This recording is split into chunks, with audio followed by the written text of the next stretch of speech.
नमस्कार दोस्तों, एक ही लाइब्रेरी में आप सभी का स्वागत है। तो दोस्तों, आज के जो टॉपिक दिए हैं वो 10th यानी 10 कक्षा 10 के जो है ये मैं आपके लिए 10 ऑब्जेक्टिव क्वेश्चन लेके आया हूं। अगर आपने अच्छे से तैयारी की है तो आप इसके आंसर जरूर दे पाएंगे।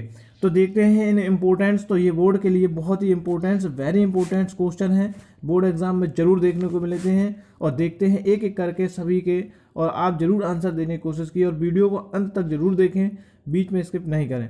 और अगर आप नए हैं तो चैनल को लाइक, सब्सक्राइब और शेयर जरूर कर दें। तो सबसे पहले देखते हैं जो दिया गया है। पहला विकल्प जो हमारा दिया है वो दिया है कि मैग्नीशियम धातु का वायु में जलना एक उदाहरण है। तो यहाँ ऑप्शन दिया है 4, यानी एक भौतिक परिवर्तन, बी रासायनिक परिवर्तन, सी उत्क्रमणीय परिवर्तन, या डी इनमें से कोई नहीं। तो आप बता सकते हैं कि क्या हो सकता है, कमेंट बॉक्स में जाकर आप कमेंट कर सकते हैं। तो दिया है कि मैग्नीशियम धातु जो होती है, मैग्नीशियम धातु का वायु में जलना एक उदाहरण किस चीज़ का होता है? एक रासायनिक परिवर्तन होता है। क्योंकि जब मैग्नीशियम धातु वायु में जलती है तो उसमें जो है परिवर्तन हो जाता है। तो ये इसलिए मैग्नीशियम धातु का वायु में जलना किसका उदाहरण होता है? एक रासायनिक परिवर्तन का उदाहरण होता है। वहीं हम अगले क्वेश्चन की बात करें, सेकेंड क्वेश्चन की बात कर लेते हैं। अम्लीय वर्षा के जल का पीएच मान कितना होता है? तो अम्लीय वर्षा के जो जल होता है उसका पीएच मान होता है 5.2 होता है। तो अम्लीय वर्षा के जल का संभावित पीएच मान जो होता है वो 5.2 होता है, यानी ऑप्शन नंबर ए बिल्कुल सही हो जाता है। इसके बाद तीसरे क्वेश्चन की बात करें तो पूछा गया है एथिल अल्कोहल का आईयूपीएसी नाम क्या है? ये भी काफ़ी इंपॉर्टेंट से, देखिए पूछा भी जा चुका है, 2020 में भी पूछा जा चुका है। तो एथिल अल्कोहल का जो आईयूपीएसी नाम होता है वो क्या हो सकता है? ऑप्शन आपके दिए हैं एथेनॉल, बी मेथेनॉल, सी एसिटिक अम्ल, और डी जो दिया है एथेनोइक अम्ल दिया है। तो जो इसका सही आंसर हो जाता है वो जाएगा ऑप्शन नंबर ए की तरफ। क्या होगा? ऑप्शन नंबर ए, यानी कि एथेनॉल। एथिल अल्कोहल का आईयूपीएसी नाम जो कहलाता है वो एथेनॉल कहलाता है। चौथे क्वेश्चन की बात करें तो 4 धातुएं हैं। आपके ऑप्शन है BeMgCa, बी में दिया है LiNaK, सी में दिया है BAlGa, और डी CuAgAu। तो जो चौथे का जो आंसर हो जाता है, सटीक आंसर हो जाएगा, वो होता है ऑप्शन नंबर बी, यानी LiNaK जो होता है वो 4 धातुएं होती हैं। अब इसी का देखते हैं नेक्स्ट जो दिया है पांचवें क्वेश्चन की अगर हम बात करें तो पांचवा क्वेश्चन का दिया है यकृत स्त्रावित करता है। ऑप्शन है लार, अग्न्याशय रस, जठर रस और पित्त रस।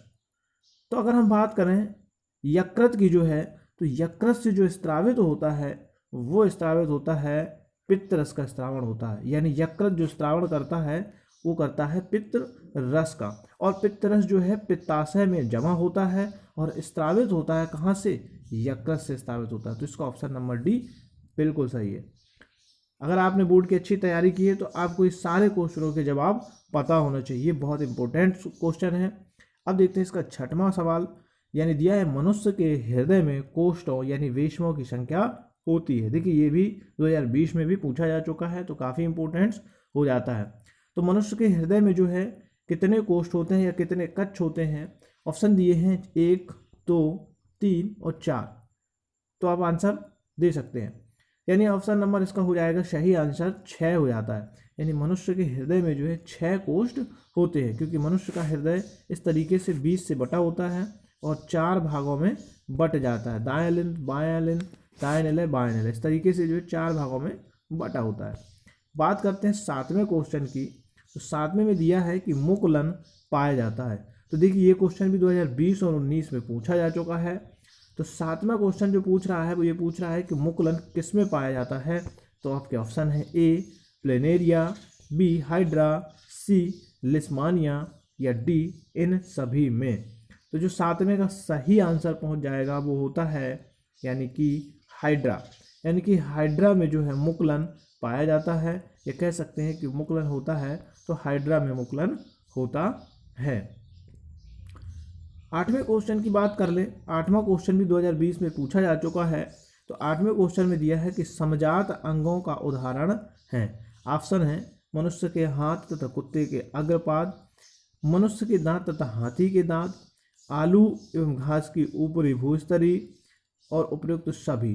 तो यहाँ बात कर रहा है समजात अंगों की, यानी कि समान अंगों की जो कि एक दूसरे से मिलते जुलते हैं, तो ये की बात कर रहा है। तो इसका आंसर हो जाता है उपरोक्त तो सभी होता है, यानी कि ये सारे ऑप्शंस बिल्कुल सही हैं। मनुष्य के हाथ तथा कुत्ते के अग्रपाद समजात अंग होते हैं।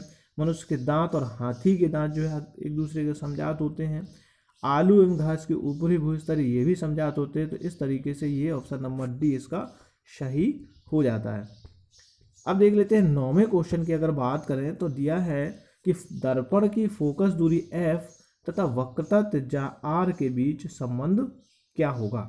ऑप्शन है ए f बराबर r, बी f बराबर 1/r, सी 2f बराबर r और डी f बराबर 2r होता है। तो दर्पण की जो फोकस दूरी f और वक्रता त्रिज्या r के बीच संबंध होता है वो होता है ऑप्शन नंबर सी, यानी 2f बराबर r, यानी त्रिज्या और 2f के बीच में यही संबंध होता है।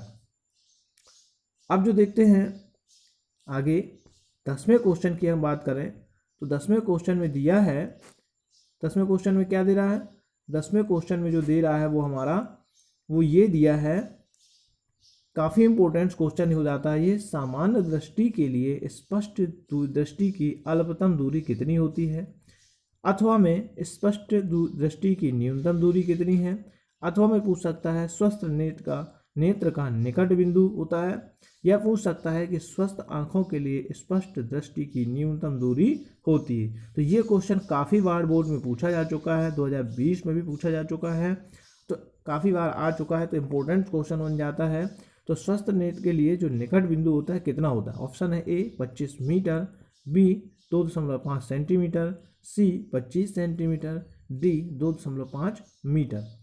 तो जो इसका सही आंसर होता है, यानी स्वस्थ आंखों के लिए जो स्पष्ट दृष्टि की न्यूनतम दूरी होती है वो होती है 25 सेंटीमीटर, यानी ऑप्शन नंबर जो इसका सी बिल्कुल राइट आंसर हो जाता है।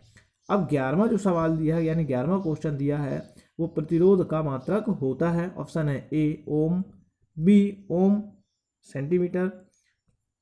सेंटीमीटर या बी डी वोल्ट। तो अब इसका आंसर जो है आप लोगों को देना होगा, ये आप लोगों के लिए क्वेश्चन छोड़ा गया है, तो इसका आंसर जाके आप कमेंट बॉक्स में जरूर दें। तो जो प्रतिरोध का मात्रक होता है सही आंसर आपको कमेंट बॉक्स में जा करके देना है।